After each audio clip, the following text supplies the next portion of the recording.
Subtle skills, big results. Welcome to the Ninja Selling Podcast. Hi, everybody, and welcome back to the Ninja Selling Podcast. My name is Rob Nelson, and today's guest is going to be incredible. Now, I want to tell a quick story before I give your introduction, but at the Ninja installation or other Ninja trainings, at the end of day 4 or the conclusion of the course, there's always someone that comes up to us and says, I've been in the business forever, and I can't imagine what my life would be like if I had had this at the beginning. I would have had more production. I would have had more fun in life, a lot less drama, whatever it is. But there's always that sentiment that, man, I'm glad I have this now, but what would have happened if I started here? And so Alex Griffin is with us. You're from Vail, Colorado, and you are going to tell a really unique story about how you came into the Ninja world. Tell us your story. Well, thanks for having me. It's a pleasure, and I'm just such a big fan and a true ninja, and just love the whole program and everyone involved. So really grateful that you thought of me, and happy to be here. But I started in the business. I was the guy in real estate that actually studied real estate at school. I'm originally from Denver, and I went to Colorado State University in Fort Collins. And in the business school, you had to pick a focus, and I picked real estate. And the best course I took was real estate sales and marketing with Larry Kendall. And it was kind of in the early days of ninja selling. So over a 4-month semester period, I did the ninja program. Yeah. And at the time in college, I had 0 real estate experience. And it was really my biggest takeaways from then was all mindset. Yeah. And I took that, and I still take those things that we learned. But I also, the best thing that I was most grateful for was my mentorship and relationship with Larry Kendall. Yeah. Of all professors, he and I just connected and had that relationship from then. Is just, I will forever be grateful for. So there's some people here that are saying, wait, what? Yeah. So there was a period of about a decade that Larry taught inside of the real estate center in the College of Business at Colorado State University. Yeah, the Everett Real Estate Center. So he was running the group. He was building Ninja Selling. And part of what came out of that was a whole bunch of many of you went down the path of real estate, and many of you became very successful. I think of people like Christy Duggar, 30 Under 30, maybe a decade ago or something like that. But Larry's long since retired. So don't start going to Colorado State University's website and trying to sign up for Larry's courses there. But he's long since retired from that. And the effects of that have really set the trajectory of some amazing careers, yours being one of them. And so one of the things I want to talk about is, if you look, this is a very amazing building that we're sitting in right now. And you might hear some things in the background like clanking dishes and a little bit of smooth jazz, because we are at the Ritz-Carlton, which is a private residence and fractional ownership club in Vail, Colorado, operated by the Ritz-Carlton Hotel Company, but it's not a hotel. These are private residences. And we're here because this place has a very interesting past as it relates to you. Tell us about your experience here at the Ritz-Carlton. Well, it's so funny. Every pivotal moment of my career and my life, I have had the ability to pick up the phone and call Larry. Hey, what do you think about this? What should I do with this path? And I was actually working with an appraiser locally here in the Valley. And he, of course, Larry ninja'd me, and he said, well, what do you think about it? Tell me more. And I was working with an appraiser, and I was very, very intentional and persistent with reaching out to the director of Vail Resorts Development Company. I had a degree in real estate and a minor in construction management from CSU. I thought development was my future. I hounded him, and he was too busy. I just wanted coffee, connect. How did you get where you were? And I just stayed persistent with him. And then he called me one day. He said, something opened up I think you'd be interested in. And it was the sales assistant role at the Ritz-Carlton Residences Vail to sell the remaining residences. There's 71 total full ownership residences. And when I joined the team, there was about 26 left. Yeah. My first few jobs were, we called me an illumination specialist. No one could turn on these residents these residences faster with the lights and getting them ready for showings and everything. But I got my undergrad degree in real estate, but I say that it was like getting my master's degree in high-end new development luxury condominium sales in a resort market. Yeah, this is a fascinating building. I mean, in a nutshell, construction for this project started before the financial crisis. Many of the residences were completed and were for sale or were under contract in 2008 when the financial crisis happened. And there was a little bit of a struggle out of this. But today it stands. It is, you cannot see the exterior of it, but everybody should Google this because it is absolutely butter yellow. You call it the butter yellow butter gold chateau. That's the one. I think it's the Kerrygold castle or something, right? But it's an amazing location. And this building set a lot of records in Vail. And you were part of a team of people that came in here and took this vision that had a huge hiccup in the middle to fruition, but it also propelled your career in a lot of ways. Talk about some of the things that were unique as a young professional on that sales team that you were exposed to, that you were able to parlay into other opportunities. Yeah, I think a few things is one, it's 3 incredible companies and brands with Sotheby's International Realty as the sales team, Vail Resorts Development Company as the developer and builder, and then the Ritz-Carlton and ladies and gentlemen serving ladies and gentlemen. We went through Ritz-Carlton training and hospitality. And that's, I think anyone in the real estate industry, it is hospitality. And having that training was incredible and a huge step up and launch pad for me. But as well as having Larry as a mentor since college, he always said, find a mentor and someone that you really look up to and want to become. And on the sales team, I had 4 different agents and I had 4 different mentors with 4 different styles.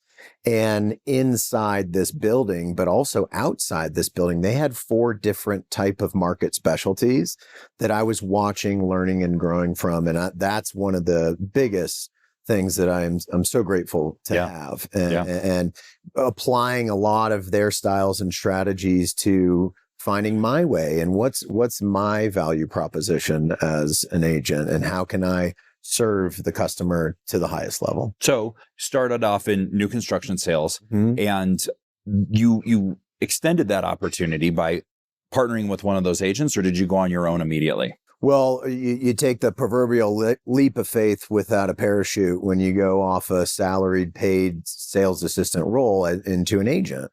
And at that time, one of the agent's business was so incredibly busy, he needed support. So he brought me under his wing to really show me the business outside of new development condo sales in Vail, because our Vail Valley in Eagle County has a wide range of different property types and different micro markets in between.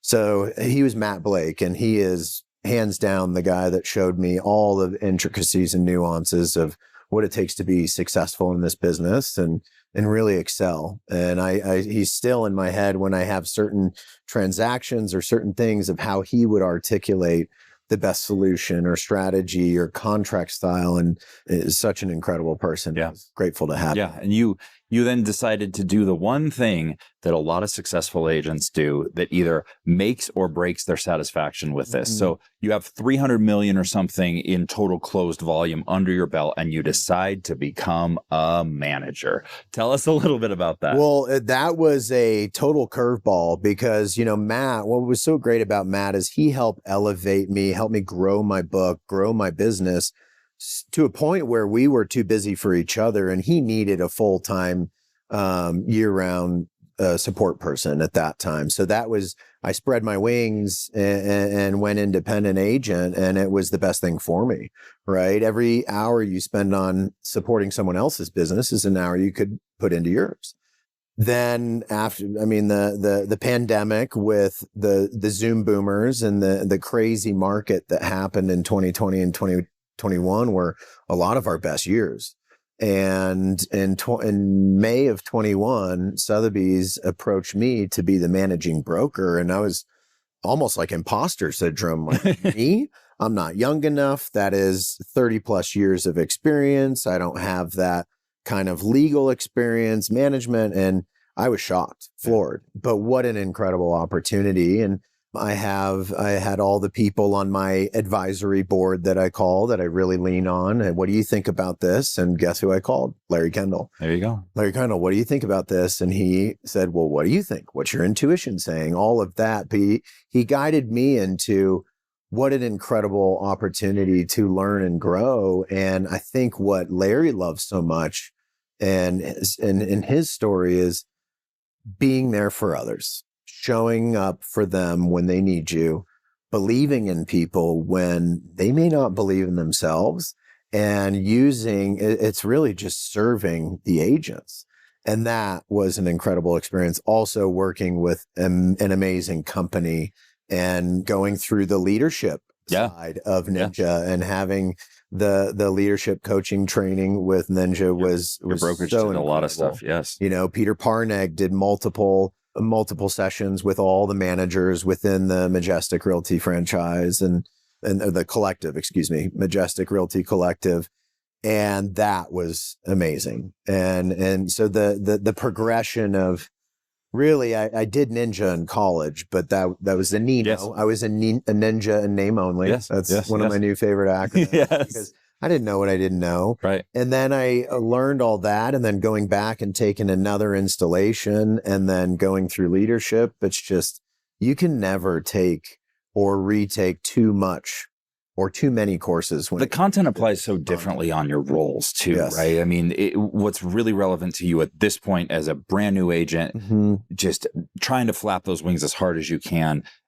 The content's very similar when you're a manager, but it applies much differently, right? The same words, but you hear them differently. Yeah. Instead of staying in flow with your customers, you're staying in flow with your agents, right? And making sure that you know what's going on and all of their life events and what you can do to support them and help them. And the more systemized you are, because I always do this, but we all want to be proactive, and especially my brain. I want everything compartmentalized, if-then statements.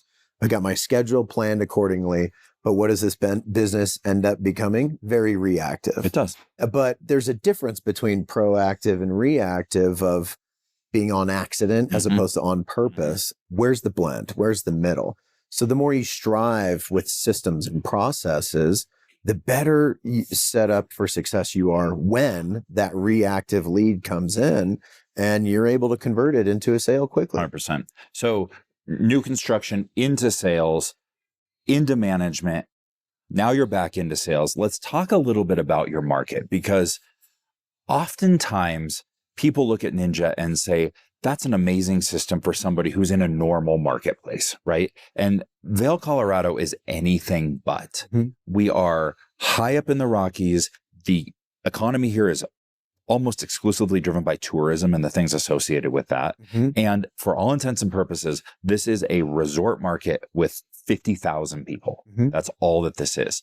And what's crazy about this place is that in the winter, you'll get 1.5 to 2 million visitors into Vail, and you'll have 15,000 people skiing on that hill up there. So this is a very resort market. And there are some people who actually live here as well. Yes. So it's a very interesting place. Tell us a little bit about how you've built a business with those two dichotomies sort of happening. You're in a resort and you serve people who are living and working in this community. It's a great question. I mean, they need to know you, like you, trust you. So how do you get in front of them? How do they know you? And that is, it's very different, and it's very different for the type of people who purchase real estate here. A big part of my market is where I'm from. I'm from the Front Range. I grew up in the south part of Denver, and there's, I'd say, especially areas like East Vail, or where one of my listings is in West Vail, there's a 40 to 50% chance that the buyer's going to come from the Front Range in Denver for the weekend warriors to have their kids in the ski programs. And that's been a big part of my market of tapping into that sphere of influence that I was raised with. Now, the other big feeder markets are Texas, Florida, a lot of those southern states, especially now in the summer, where they're escaping the heat. And this is a blissful place to be in the summer. And then we have New York. So how do you get in front of those people? You can do it in a lot of ways online. You can do it a lot of ways within your marketing and advertising campaigns within the community here. But the best part is creating an incredibly strong and connective referral network of feeder market agents who are very similar to me and my profile and have clients that have multiple homes and they're looking to purchase out here. Yeah. Yeah. I think the most interesting thing, so you are affiliated with Sotheby's International Realty, and obviously a very powerful global network. Every market that you listed is a market center for Sotheby's International Realty, whether on the affiliate side or company owned. And it is the icing on the cake, not the cake that you're baking as it relates to these feeder markets, because not every transaction you have comes from within that network. And you're not just sitting around waiting for an email from the reload department or whoever. Hey, we got a hot one. You're proactively building relationships in those markets. How do you do that? I think the best way to articulate it is the same flow patterns that you create to stay in flow with your clientele, and you take the amount of time budgeted and allocated each week, you need to carve out 25% of that time. Think 25%, whatever the referral world that you're in. But if I want to generate more referrals for my clientele, I'm going to carve out 25% of my time to be very intentional about building and continuing those relationships within the agents across the global network that we're in. But we have these very large networking events, and you don't be the agent just trying to pass out as many cards. You try to see who you can connect with on a deeper level and really establish a good relationship. And it's better to find those quality connections and relationships. Also being selective in the biggest feeder markets that have clientele coming here. I love agents in these beautiful places that we get connected with at the networking event, but I'm going to spend more time and money on the clientele, or not clientele, but the brokers that are in those feeder markets. Yeah, I totally get it. I think that your experience too allows you to create such tremendous value for other people. If there's an agent, let's say there's an agent in Austin, and I think that somewhere in Texas, there is actually one of these Ritz-Carlton developments where they're private residences that Ritz-Carlton put together. There's a lot. And maybe they need access to some of the information on what that would look like, or is there reciprocity at other properties, or all these different types of things. You're a resource there. You're creating value for people because of your deep knowledge of Ninja and the application of Ninja, not just as an agent, but as a manager and a leader within an organization. But also you've served on a team in leadership roles. You've served on a team in sales roles. You have tremendous experience, especially for being as young as you are. You've done a lot of things in a short period of time. And that all gets backed by the reality that you've also had your hands in $2 billion worth of real estate transactions. And so you have definitely the accolades and the experience coming together that people are interested in this. And instead of going to them and saying, who you got that's coming to Vail, you're trying to create value in their businesses, knowing that someday down the road, if they're in flow with enough people, one of them's going to talk about, hey, we've kind of been thinking about something up in Colorado. You're the person who comes to mind. Yeah. And it's also fun to collaborate with them. And another good strategy that I've done with some agents is real estate review time, right? Whether you do it on the home sale anniversary when they purchase, but communicating when a client has a home in Dallas. Who are my preferred agents there? And do some research of who and how did they come to purchase that home. Let's do a team collaborative real estate review on their Vail home and their Dallas home. I mean, look at the power of that and the value that comes with that. But just getting really creative, but making the number one goal, working backwards for what's in the best interest of our consumer and our client. Yeah.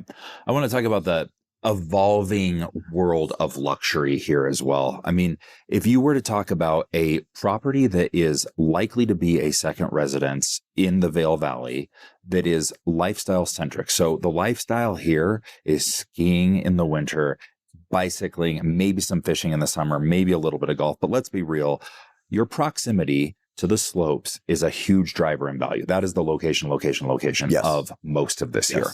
So just to set the stage, what is the ski in, ski out condo sort of range of values in Vail right now? And most of them are condos. If it's a house, it's going to be extraordinarily expensive. But what are the range of values? And sort of what are you seeing in terms of the current marketplace? Because a lot of resort markets are more susceptible to swings. And I'm curious how you're dealing with that, and how you talked about real estate reviews. How are you communicating these values of properties to people when it's such a dynamic market here? I mean, I look back at what values have done pre-pandemic and post-pandemic, and it's wild. It's 40 to 50% upwards. People are pretty happy. Yeah. And people are very happy. And just recently in June, we hit for the first time since the pandemic, over 600, approaching 700 active listings of available inventory on the shelf in a while. So the inventory is kind of coming back. Seasonality is back, but you nailed it. It's lifestyle. There's always a market year round, and it's just totally dependent on their lifestyle, their time in life, and what their biggest motivations are. When it comes to values, there's sometimes it's unwinding a little bit of sticker shock. Pre-pandemic, in condos in Lions Head and Vail Village, we would say it's about $1 million a bedroom. Now it's about $2 million. And there's these, like this building at the Ritz-Carlton Residences in Vail. It's highly amenitized. The cost to carry are higher, and it's a big barrier of entry to purchase. But a fun term that we use is that when someone comes in looking for a high return on investment, their ROI, it's hard to do with the cost to purchase and cost to carry. So one of my favorite terms to use is your ROE, your return on enjoyment. Yeah. So we've reinforced all of the value of network, and how certainly the big global brands bring value to the equation. But I want to talk about another scenario that you've shared with me about a referral maybe going the other direction, and how sometimes the right person is outside of your network. That's the reality of it. And by investing in relationships and having a standard for how you do business the Ninja way, it's actually pretty easy to find the right relationship for your clients. So tell us a little bit about the story that you experienced where maybe somebody in the brand wasn't even available and you were still able to go. I mean, I say it a lot, but at the end of the day, there's a lot of great companies and a lot of great brands out there. It doesn't matter what jersey you wear, as long as we're providing the best possible experience for the client, right? And back to what I was saying earlier is you work backwards from the client's best interests and their values and what they're looking for. My favorite story is my best friend who I lived with in West Vail. And he is he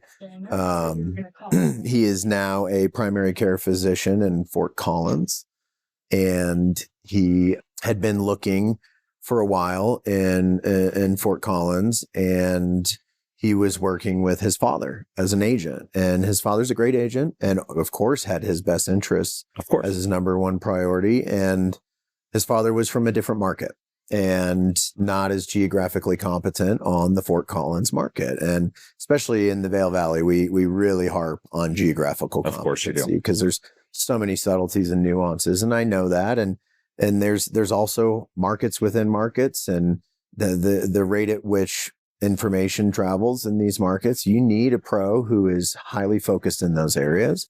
And I did make a call to the Sotheby's affiliate in Fort Collins.